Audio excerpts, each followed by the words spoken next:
Hey, what's going on, everyone? It's Walt here from Down the Block Sports, and today I want to talk about Major League Baseball. We have a signing, not just a minor signing, a pretty big signing here in Major League Baseball. Eduardo Rodriguez, the former Boston Red Sox pitcher, has signed a 5-year, $77 million contract with the Detroit Tigers. What I want to talk about today is why Eduardo Rodriguez got $77 million and if this was a good signing by the Detroit Tigers. Again, I'm Alec Walt. This is Down the Block Sports. Don't forget to like this video and subscribe to the channel for more of my exclusive content. Yes, former Boston Red Sox pitcher Eduardo Rodriguez is on his way to Detroit, and he will be there for the next 5 seasons. In 2021, Eduardo Rodriguez finished with a 13-8 record, 4.74 ERA, 185 strikeouts, a 1.38 WHIP, and a 3.86 fielding independent pitching. Now, obviously, some of those numbers, if you're a Tigers fan listening to this show, isn't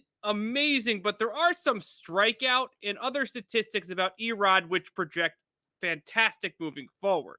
In 2021, Eduardo Rodriguez posted career highs in strikeout rate at 27.4% and walk rate at 7%. He also in 2021 tied career highs in swinging strikeout rate 11.7%, called strikeout rate 16.4%, and opponent's chase rate at 33.7%. So even though his ERA is a little higher than you'd want it to, same with his WHIP, his strikeout numbers are absolutely spectacular.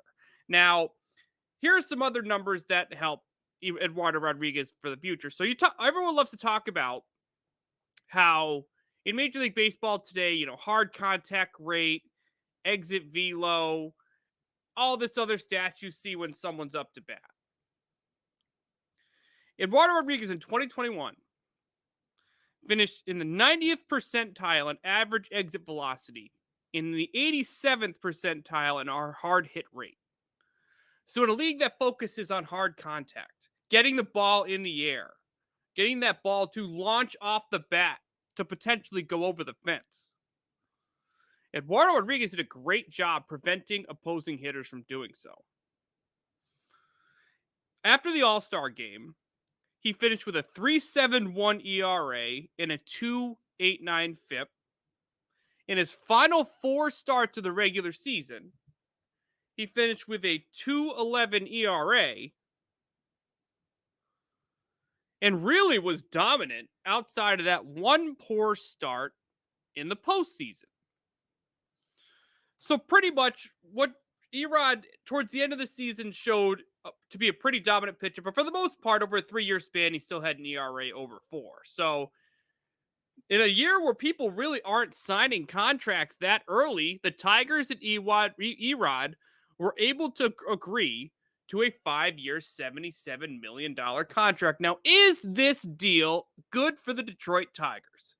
Again, this 5-year deal averages to just over about $15 million or so per season. And when you look at the Detroit Tigers, they're a team that's young. They're a team that definitely exceeded expectations last year and looked like a team that had the potential to spend some money and add to this young roster. Now, when you look at their core, a lot of it is quality, young, high potential starting pitching.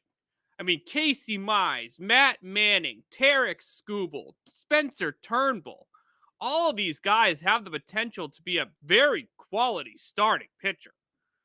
The thing is, when you look at them, yes, they're young and yes, they're talented.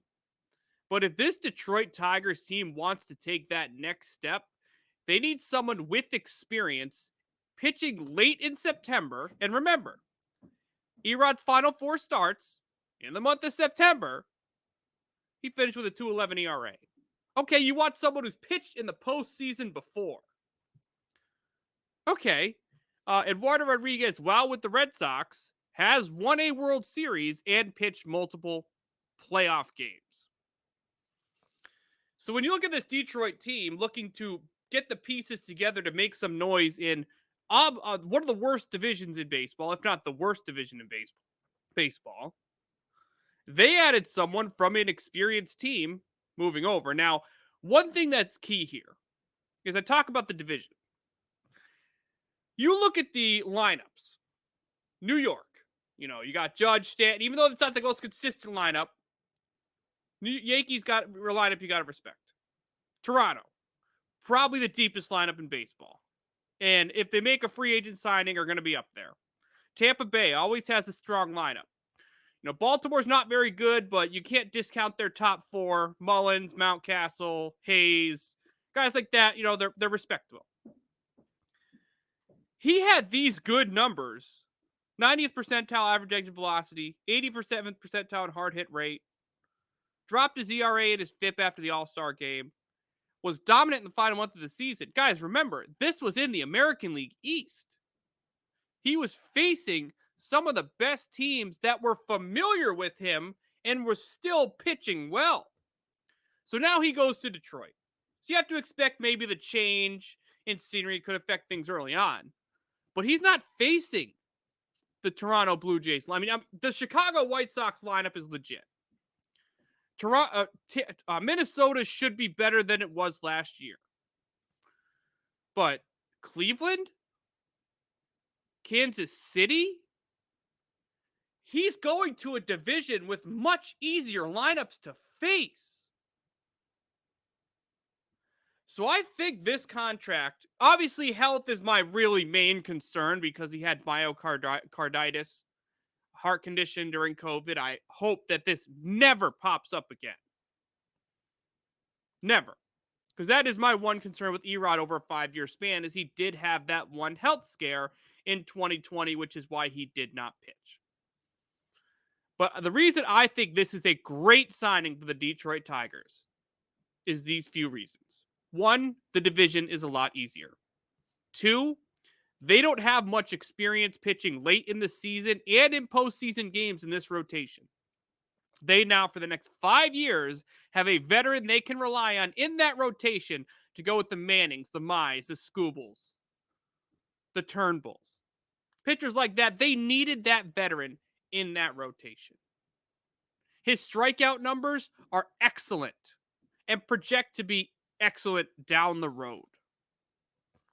The Detroit Tigers have the chance to be one of the most interesting teams here in this offseason. They needed that veteran, and they landed him very early in free agency. Now, I have no idea when this CBA is going to be agreed upon. No idea. And Eduardo Rodriguez, I spoke to 2 former GMs at work. I work for MLB Radio, who told me that Eduardo Rodriguez had the chance to really get his numbers pretty high if the market was there to get close to $100 million over the 5 years. And Detroit getting this for 77 kind of tells you how interested really the Angels and the Red Sox were in signing him. Now, with Heimblum taking over in Boston, many question the longer the years, the less likely Heim would give him that deal with his background with the Tampa Bay Rays. And that doesn't really surprise me. My surprise here is the fact that the Angels couldn't give more than $77 million because their rotation sucks. So I think Detroit got a great deal. They got a solid pitcher. They got the veteran they needed. I still think they could add a little bit more veteran depth, but that's something that they're going to need to figure out here for the rest of the offseason. But for $77 million, hopefully he can stay healthy throughout that entire contract. But this is a great deal for the Detroit Tigers. Could they still add a veteran bat? Yes, I think their lineup is still something that needs to be figured out. But building a rotation is not easy. They now have a veteran, some other solid depth starters, 2 young studs. This Detroit Tigers team definitely has a chance to take that next step in this division because Cleveland's not going to be very good. Kansas City, I thought, was going to be better and still not expecting them to blow the doors off. Minnesota is really the X factor, but they don't have Berrios anymore. They're not as good as a team as they used to be. Chicago's still elite, but right now, the clear number 2 team, in my opinion, in this division is Detroit, and I don't think they're done yet. So again, great job by the Detroit Tigers signing Eduardo Rodriguez to a 5-year, $77 million contract. That's going to be it for my reaction to the Eduardo Rodriguez contract. What do you believe with Erod? What do you think of the Tigers signing him to a $77 million contract? Feel free to comment that below. Also, don't forget to like this video and subscribe to Down the Block Sports for more of my exclusive content. Thank you, everyone, for tuning in, and we will see you very soon.